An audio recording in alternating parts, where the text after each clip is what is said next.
Hey guys, welcome back to my channel. Today we are starting a vlog where, again, I'm coming at you from the future. This is such a hard sentence for me to say, but I'm coming at you from the future. I've already filmed this vlog and I'm just here filming the introduction, okay? Here we are. But I decided to, last week, dip my toes in the water of reading thriller books. And I've never really read thrillers in my life. Maybe I've dabbled in a few here and there. The last month I've been getting really into listening to thriller audiobooks, which has been really exciting. But now, since I'm a library user, and it's very exciting, I decided to use the library for the first time last week. And I checked out a bunch of thriller books, and it's super exciting. Mystery thrillers, different things. And I read them physically and I had my experiences with them and it was super exciting. So that's what this vlog is about. I'm trying to find what kind of thriller reader I am, if I like the genre. So I hope that sounds interesting to you. I hope you're having a great day so far. And yeah, that's what I got for you.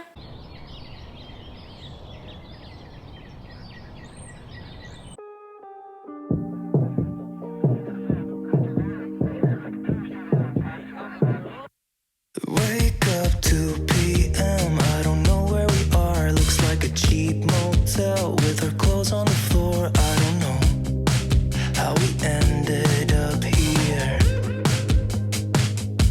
And we've been flying high. Are we going too far? I got no cash left and I'm losing my job over you. But I don't care about that.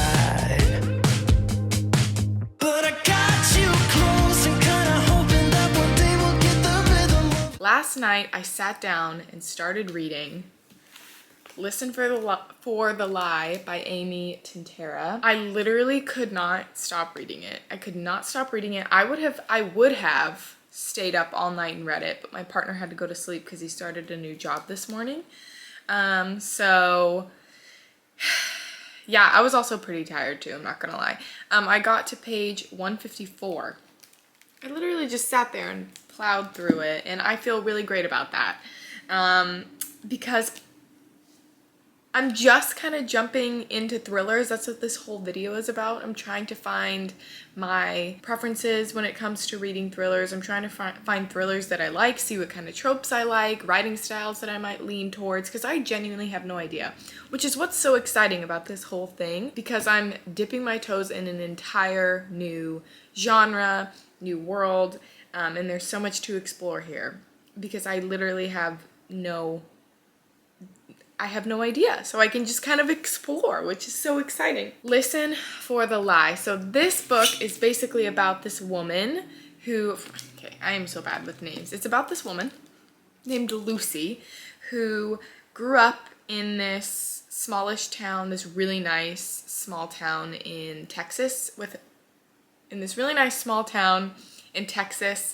something happens when she's like in her early 20s. She's already married. She has her friend named Sabby or Savannah, and Savannah dies after a wedding night, and not either one of their weddings, and Lucy is found bloodied with Savannah's blood. Anyway, she's blamed for it. She has memory loss of the evening, but she's not convicted because they can't prove anything. She ends up leaving her small town in Texas, moving to Los Angeles. And this book kicks off at the beginning where she's then going back to the small town in Texas. And there is a podcaster making a true crime podcast about her story. So now basically she's working with this podcaster guy named Ben to try to figure out what actually happened. I really like this book so far. Like, I really like this book so far. I was laughing out loud at certain scenes, like in certain lines in this book. This book is genuinely so funny to me, and the main character is hilarious in my opinion. This main character is so dry and so funny and like has that really sarcastic, self-deprecating humor that I love it. I eat it up. I also really like how we get sections of the podcast. I'm sure this would be great to listen to on audio, but that's another thing that I'm noticing because I've really primarily been listening to the thrillers that I've been reading lately. I feel like I've read about 6 or 7 so far. all on audio. The thing about audiobook, I love audiobooks. I absolutely love audiobooks. I've been really taking advantage of my library's Libby app situation, checking out audiobooks constantly, listening to them, returning them, and love them because you can listen to them when you're doing anything, doing the dishes, at the gym. I always listen to audiobooks. When you're cleaning up, when you're driving, doing whatever. But I much prefer books when I read them physically. It's like something in my brain makes it difficult to fully connect with an audiobook. Still love audiobooks. I'm not shitting on audiobooks, but really big fan of Listen for the Lie. I love that I'm physically reading this, but I do feel like the podcast element would be cool to listen to. So that's Listen for the Lie. I'm going to sit down and read some more of it this morning while I eat my breakfast. But I do also want to do a quick little library haul because look at this. You guys, I went to the library for the first time ever yesterday. I did not grow up in a family of readers. I mean, my grandma's a reader, but like it wasn't something that was around me a lot when I was younger. And we never really did libraries. So why though is my question. Like after going yesterday, I just kept saying to my partner, and I said to the librarian, who was the nicest person ever, I was like, I feel like such an idiot for never having ever used libraries. Because look at this. And I don't, like, it won't pile up in my house. And I live in a studio apartment, you know? Like, it won't pile up in our house. I can return them. And I don't feel bad about, like, what if I don't like one of these? And then I can just DNF it, no problem. I didn't spend any money on it. And I can just give it back. And they just, like, let you walk around and pick up whatever you wanted. And I did. Oh, man, it was so exciting. They had so many cool things there. Wow, it was so cool. My partner got a library card because they can give you, like, free seeds to plant, like, a certain amount a month or whatever. And it's just so cool. It was so cool. But let me show you what I got. The books that I will be reading in this video will be Listen for the Lie. So we got Listen for the Lie. Three Fires by Denise Mina, which is a really cute looking novella. I've never heard of this one. And this is kind of a stretch in terms of being categorized as a thriller. However, in the description, it did say something about this is like a horror thriller or something. But I feel like this will probably be kind of like a horrific style novella that leans more historical for sure and pretty literary. Okay, from an award-winning master of crime fiction. A reimagining of the Bonfire of the Vanities, a series of fires lit throughout Florence at the end of the 15th century. So we're following a Dominican friar living in Florence at the end of the 15th century.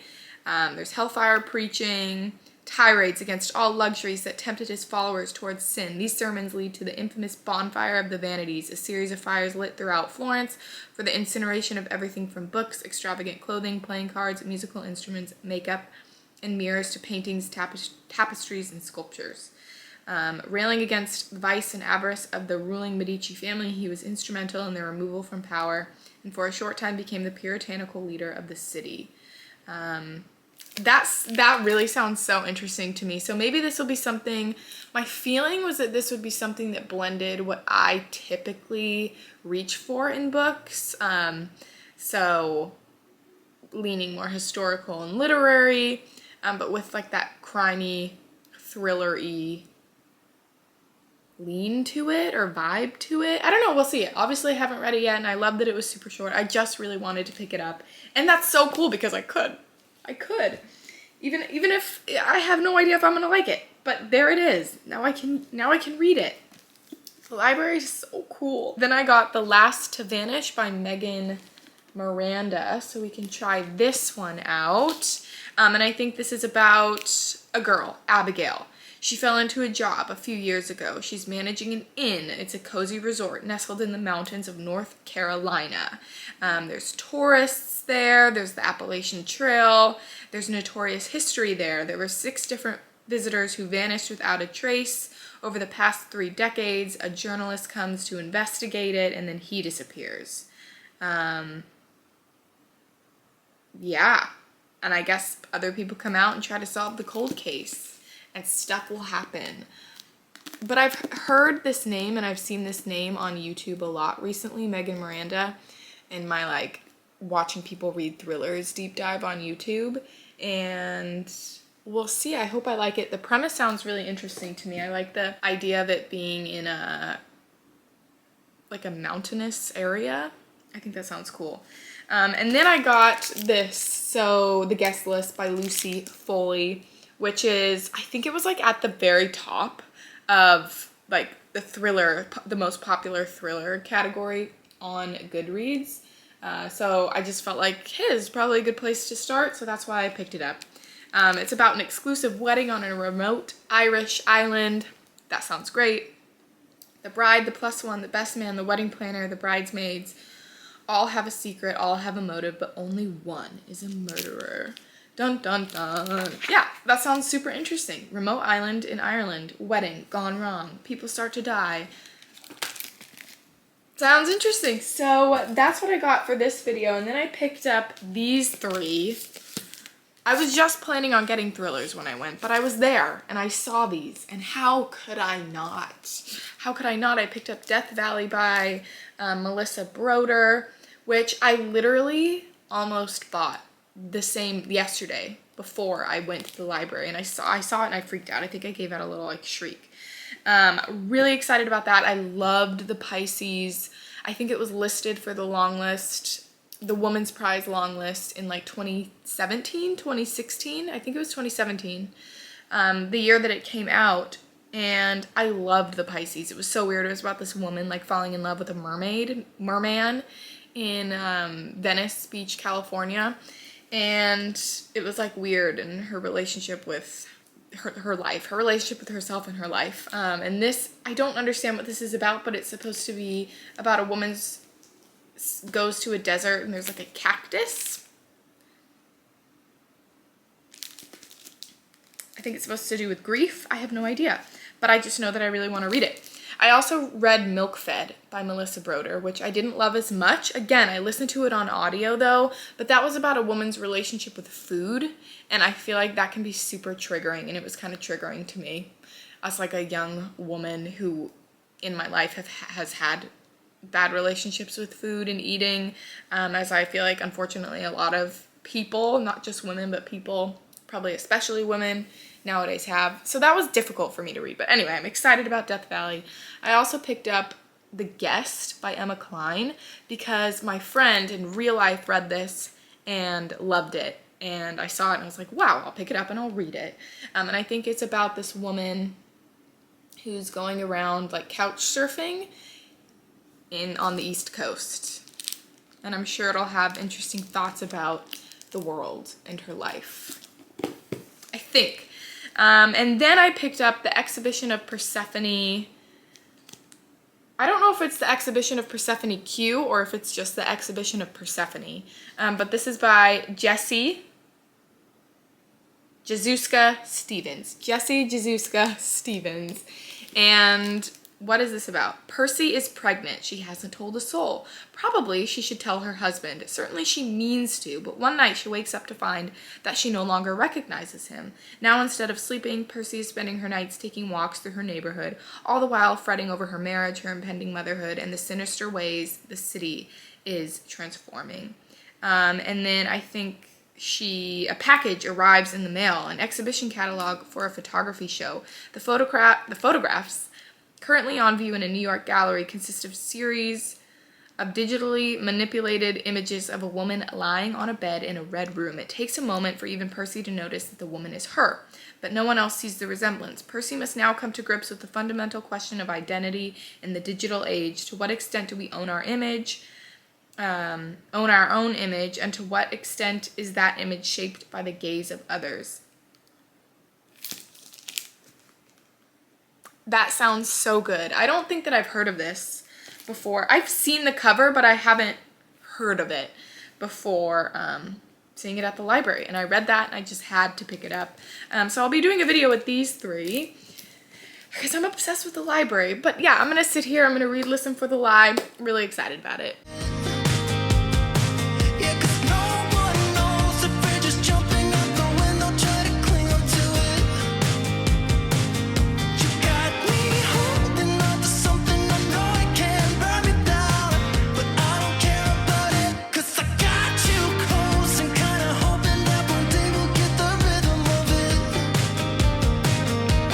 Was this book perfect? Was it perfectly written? No. Was the main character at the end kind of starting to bug in a specific way, which I'll get into later? Sure. But was I into it? Yes. I don't know, I was just so into this while I was reading it. I loved how short the chapters were. That just really kept me going. I was just so intrigued, and I loved the main character's voice. I loved how she was so dry and sarcastic and super funny. I was just laughing. I don't know, I just liked it. I just thought it was funny. I love it when people are sarcastic. Sarcasm and dark humor really get me. They really get me. I love it so much. Did I tell you what this book was about already? Yeah, she like went back to her small hometown in Texas, and like this guy came and is doing a true crime podcast about something that happened 5 years ago when her best friend was murdered after a wedding that they both went to, and our main character was found totally with total memory loss of the evening. And she's covered in her friend's blood, but they don't have a murder weapon or anything like that. No one convicts her, but everyone in the town just believes that she did it. So she moves to Los Angeles, then she comes back, and then the book kicks off. She's trying to like figure out what happened and all that stuff. First of all, I'm gonna popcorn around here for a second. I really liked in this book how she had a little bit of a romance kind of going on, or like a little bit of a relationship situation with the guy that was doing the podcast. I really like that. Recently I listened to What Lies in the Woods, and an element, which I gave 3 stars by the way, but an element in that I really liked the minor romance factor that she had with, I think the guy was also a reporter. I don't remember, with one of the guys that was in the story.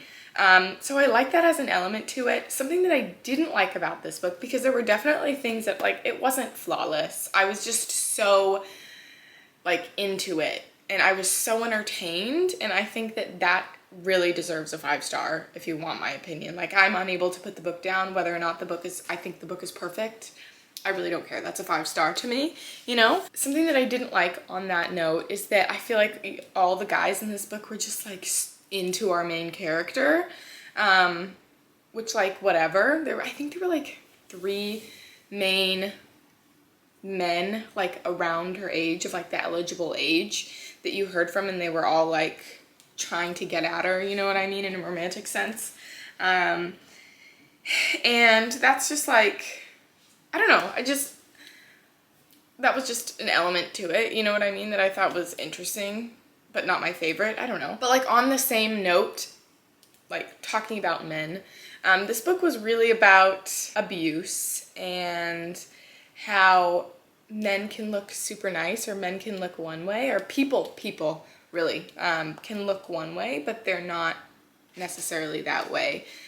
So trigger warnings for abuse for sure. I also really liked how this book really touched on the theme of victimhood and what makes a good victim, like what character the world and people want you to be or take on when you are a victim. Like the second as a female you start to fight back or stand up for yourself, you lose your credibility as a victim, which I thought was really interesting, and that actually almost made me cry when I was reading that a little bit, because I'm like, wow, yeah, that is so true. Like, we are our own first line of defense, first of all.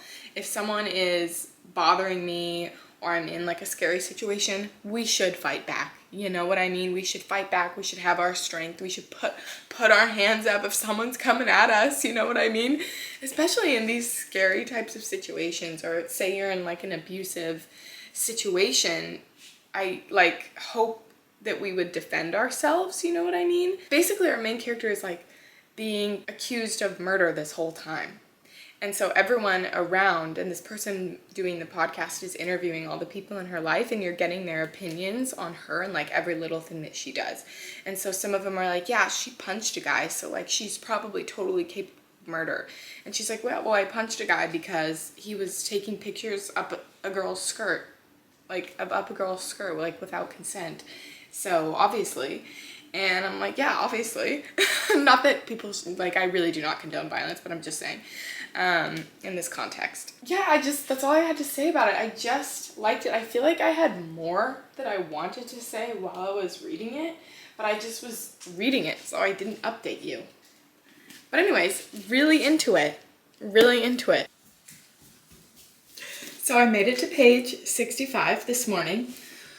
Oh, I'm a little out of breath. So I made it to page 65 this morning, which is also chapter 5, which is the first thing that I'll say. These chapters are much longer than the last book I read, Listen for the Lie. And I loved the fact that they were short chapters in that one because it just kept me reading, kept me turning the pages. It was like tense. There was already like a tense mystery going on. I was super engaged. I'm still liking this book for sure, but it's not like super fast paced, if I'm being honest. It's really building up the atmosphere. We're really getting to know the characters.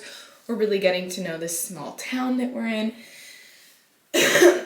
And I do really like that. Don't get me wrong. I am enjoying the book, but it doesn't feel very thrilling, if I'm being honest. Only thing that it's really achieving for me at this point is making me want to go on like a camping, outdoorsy trip, if I'm being honest. I just want to stay in a cabin, go hiking, go river rafting, eat outside, I don't know, on like a picnic bench. It's just making me want to do those things. It's not really creeping me out. I'm not like hooked necessarily by anything, but I do like it. That's not to say, saying that I'm not necessarily hooked is not me saying that I don't like it, if that makes sense. It's just not a very fast-paced read. But yeah, again, really like the vibe, really like the atmosphere. Do I have any theories so far? So basically, the whole point of this book, like I already mentioned, we're in this small town. 6 people have vanished over the course of like a few years. So the town is like known for these people vanishing, and no one figuring out what happens. And then at the beginning of the story, this guy comes to the inn that our main character works at, and he happens to be the brother of the most recently disappeared, of the guy that has most recently disappeared. Yeah, that makes sense. 4 months ago. And so he's staying in the cabin that his missing brother stayed in. And our main character's like keeping an eye on him. The people in the town are like kind of trying to see what's going on. But everyone's just like living their lives, you know, in this small town. And it's like low-key kind of cute. Like I was saying, it's just making me want to go on a trip and go on hikes and go river rafting. But anyways, that's the point. I think my theory so far, that's not like a serious theory, I don't know, it's my crackpot theory, I suppose, is that maybe, because the guy that disappeared 4 months ago, I guess, was a journalist. So I'm thinking maybe someone in the town is a serial killer, and the last guy that just came to do like a piece about all the missing people found out something he shouldn't have found out, like found out too much, and then this person like killed him. That would be interesting. Dear Marie, I hope you got somewhere to be. I've been floating out in space. I thought I'd write to you in case you felt alone, just like me, with this anxiety. Is it all a simulation? Ones and zeros in an empty basement. I wish I could be with you again, 'cause I'm lonely as ever, and I thought it'd get better. And I hope to see your face somewhere, 'cause I'm lonely as ever, and it doesn't get better. Fantasies, I've got fantasies that we're driving down the boulevard. You hold me close and all the scars are gone. I should say I don't look the same as I did when you saw me last. Might be all the alcohol and cynicism. Hi guys, I'm at work, so I have to be quiet, but I'm eating an acai bowl, and I wanted to update you on The Last to Vanish. Okay, because I'm about halfway through. I made it to part 3, a little bit past part 3. Yeah, a little bit past part 3. And I wanted to do my last update before I hopefully finish it and then let you know how I feel at the end. So basically, my theory that I mentioned last time, that I think what's going on is that there's actually like a serial killer in the town. Maybe I still think that a little bit. And I think my guess is that the bad guy, or the person that's like hiding things, is our main character's aunt, who is the owner of the inn that she works at. That's my guess, because she's been there her whole life, right? She's been there like the whole time, and she goes on hikes every single morning by herself up in the mountains, and people have started to find things from the people who have vanished, who no one's ever found anything from them before. You know what I mean? Okay, so our main character just discovered, via looking at Instagram photographs of past people who have gone missing, she just discovered that the backpack that she uses, that her aunt was like, yeah, you can take whatever you want out of the lost and found. Her backpack that she's been using for a decade belongs to one of the girls that went missing like right before she got there. And it's like, whoa, so somebody found the backpack. Also, somebody found like a camera from someone that recently went missing like 3 years ago. So I don't know. I'm definitely like into the book.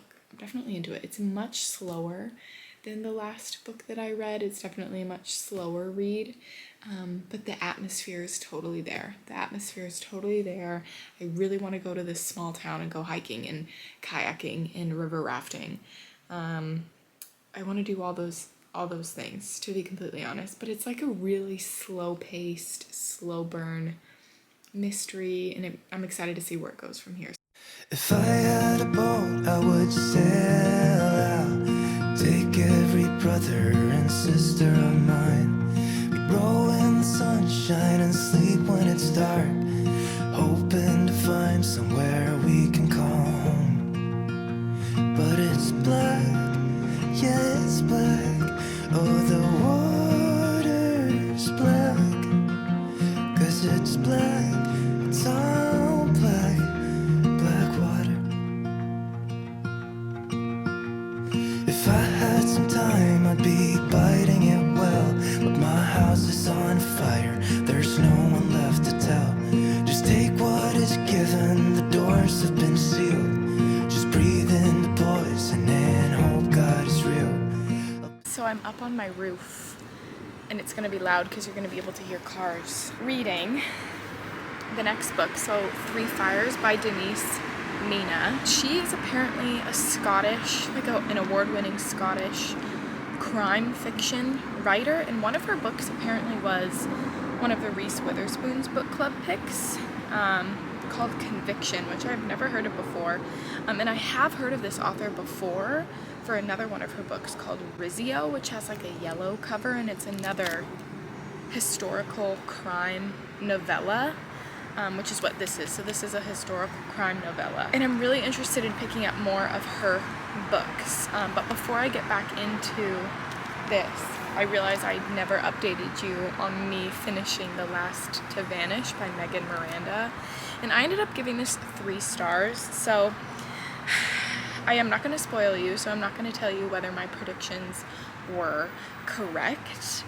I'm not going to, it's so hard, I'm learning, to talk about mystery thrillers. It really is. Because when you read like literary fiction, which I don't know, I guess I typically like to read, or like even romance, I don't know, different things that I pick up. It's much easier to talk about them in depth without spoiling them, because you can't really spoil things when it's books that are dependent on the writing style, or like different ways of thinking, or philosophical digression, or what have you, or it's like, oh, the writing is so beautiful, and the thoughts that the character was having, blah blah blah blah blah, like doing this. You can't really spoil those stories. There really are, like, you have to experience them for yourself. But when you're talking about, I'm learning, when you talk about mystery thrillers, you can really spoil the whole thing because it's totally not dependent on having beautiful writing styles, because the last two, and even the books that I listened to, but the last two books that I read for this vlog, I wouldn't say they're particularly like beautifully written. They're well written, in my opinion. This one a little bit more so than the first one. The first one was just super fast paced. Listen for the Lie, super fun, I loved it. This one was super slow, so it did have more of like a well-rounded style to the writing, if that makes any sense. The setting is the main character of this story, absolutely. And I don't feel like our main character had anything necessarily unique about her at all. But that wasn't the point, right? It was a slow build mystery in this small town, kind of getting to know the secrets of all the people that lived there and why they like were so close knit and what have you. But I ended up giving it 3 stars. It felt a little bit too slow. This book just felt a little bit too slow for me. That's the whole point of this video. I'm trying to figure out what I like about thrillers. And what I really liked about the first one was that it was so fast paced. It was so fast paced. I was so into it the whole time. I just kept wanting to read it, so I didn't even care necessarily if some of the things that the characters were doing were unrealistic or kind of annoying or what have you, because they definitely were. That's definitely was part of that situation. But maybe I prefer fast paced, but I also really loved the setting of this. Like, I really just want to go here so badly, and I really just want to watch a movie now that's like set in a naturey small town, and I want to go hiking. And so well done there. Maybe the ending just felt a little bit flat to me. And then I'm halfway through this little novella, 3 Fires by Denise Mina. I wouldn't call it a mystery thriller at all, but I'm into it. And you know what? Why I picked it up for this video was because this is definitely something that's more in my wheelhouse. It's a historical novella with maybe a little bit of creepy elements. I wasn't sure, but it's set on the inside that the author is a prolific crime fiction author. So I'm like, that totally fits with this. So I just wanted to see how that kind of worked into it. I think that the writing style is a little bit interesting. It reads pretty laconic in that it's just very matter of fact. So you don't get a lot of feelings. You're just getting kind of the history of what's going on, and you're like, the author's trying to put us there, but her voice also feels like it's coming from our present future, because she knows like she knows the history, she knows what actually happened. And there's a lot of research that went into this, I can tell.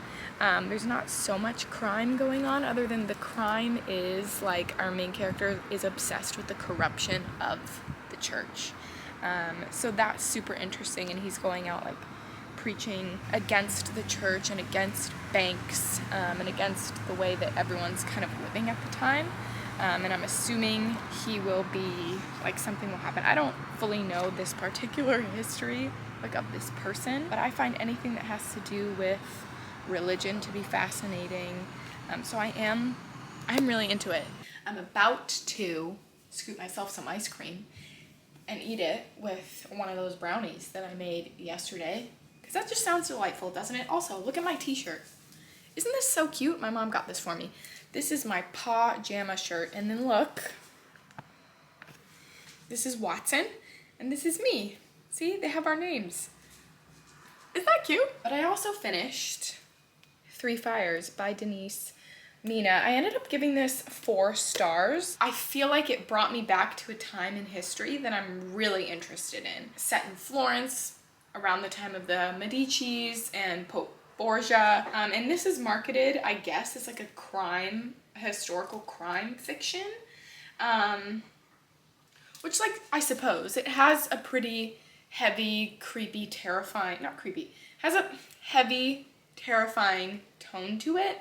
But the terror of it, oh my god, I can't talk. The terror of it really is the fact that we just have like these men and these people in charge, and they can like influence literally everything, and some of them are super crazy, and they just have these ideas that like influence absolutely everything, and the influence that certain people have, I feel like, is really kind of terrifying. Pick you violet flowers. If I get there faster than you, I'll pick you violet flowers. If I get there faster than pages into the guest list by Lucy Foley, and I have some opinions so far. First of all, these people are all genuinely awful. Hannah's the best character. Also, shook and shocked that we're following so many characters. I don't think I like following a shit ton of characters in a book. And then I feel like right at the 100-page mark is finally when the ball is kind of starting to get rolling, but something needs to happen at this point for me to be like really into it. I don't know, these people all just suck. I hate Jules with a burning passion. She's the bride, by the way. She sucks. Hannah's husband sucks. Charlie really sucks. Olivia is also pretty cool. So Olivia and Hannah are definitely my favorite characters. Also, the Aoife, the wedding planner, I kind of like her perspective too. I don't know, we're just on this island and everybody's terrible. If people are supposed to start dying, I really hope the bride goes first. Because, like, she sucks. Charlie and her suck. They were like openly flirting with each other in front of everybody and in front of Charlie's wife, Hannah. I literally can't. Like, I literally cannot even. Olivia's cool. I wonder what happened in her past. I don't think the writing is like beautiful, but I guess that's not the point of this. I just want to be thrilled and excited and pulled into the story. These people are genuinely so terrible though. It's like hard for me to be really into the story again, other than the Hannah and Olivia. I don't know. It's like fine. I could see this getting really good. It's mad. Oh, the whole world's mad. 'Cause it's mad. It's all mad. It's mad out there. 'Cause it's black. Yeah, it's black. Oh, the water's black. 'Cause it's black. So I finished the guest list. I finished it last night, and I ended up giving this, okay, I think on Goodreads I ended up giving it 4 stars, but now in the light of a new day, I don't know, man, it's probably like 3. I don't remember what I told you the last time I updated you. I think I was just basically harping on about how unlikable the characters were and how much I disliked all of the characters, which I think, you know, obviously that's what the author was trying to do. It was definitely intentional. We were supposed to love to hate these characters, you know, and be kind of unsure of who the bad guy was because we had the alternating chapters between present day, like when we knew, like, the waitress ran in and was saying, oh my gosh, there's so much blood, like, I found a body, there's so much blood, and then all the groomsmen are traipsing out to try to figure out what happened. So we have that kind of going on, alternating between building up to the moment of the event and to the night of the wedding and what have you. I had a fun time reading this, but also I hated the characters, so it wasn't like super fun. Does that make sense? It did what it was supposed to do, so that deserves a high rating, I think, because I was definitely entertained. There were like 2 plot twists at the end. I can't say I was expecting them, though in hindsight, if I were really thinking about it, one of them I feel like I could have figured out. One of them, not the other one. And I feel stupid because, like, I feel like it was obvious, but it was not obvious at all. I did feel satisfied by the ending for like a couple of things, but then at the same time, the way that this ended left a lot of things unfinished and just still completely open-ended, and I was very dissatisfied with a lot of other things. There were so many different plot elements going on and different character dynamics and relationship dynamics that didn't get closed off at the end in any sort of satisfying way. And so I will mention one thing, okay? So if you don't want to hear anything about anything that happens at the end, the whole marriage between Hannah and, forgot the dude's name, Hannah and her husband was the best man of Jules, the bride. I'm so bad with names. Jules and him were best friends, right? And then Hannah was his wife. And she was like, this is like an interesting dynamic that they've always had. It's like a super interesting dynamic that they do have. I feel like something's happened between them. Well, something did happen between them right after she had their first baby. So he cheated on her with his person that was like his best friend. And he's like, oh, don't worry, nothing's ever happened between us. It's not like that between us. We're like brother and sister. Clearly not. That really bothered me so much. That really bothered me, you know what I mean? I didn't like it one bit. Other than Hannah finding that out and her husband then telling that to her after she already put it together and asked him. They didn't discuss anything further about that afterwards. They just were like driving off of the island on the boat after everything closed off. And I know that's not the point of the book, and like whatever happens between them off page and their characters and their lives is like not the point of this thriller, but I would have liked things like that to be addressed at the end, at least like a sentence, you know what I mean? Like, I'm gonna go stay with my parents, or we can figure this out together, like we can move on together, whatever they decided to do about it. I just would have liked a little bit of closure in that department, and then there were a bunch of little things that I feel like needed little closure sentences to make me feel satisfied as a reader. I do like the commentary about toxic masculinity. I really like how that kind of closed off at the end. And also, I don't want to say the toxicity of the class divide, but the toxicity that exists within like the realm of the concept of a class divide too, you know what I mean? So I do really appreciate it for that reason. I'm glad I did this video. I'm glad I decided to pick up a bunch of thriller books because I do like them. Like I've been so entertained by what I've read this week. I feel like this whole other genre is now open to me and I'm not afraid of it, and I kind of have dipped my toes in the pool and I have an idea of what's going on and what I might like. Thanks so much for watching. I hope you guys have a beautiful rest of your day, and goodbye.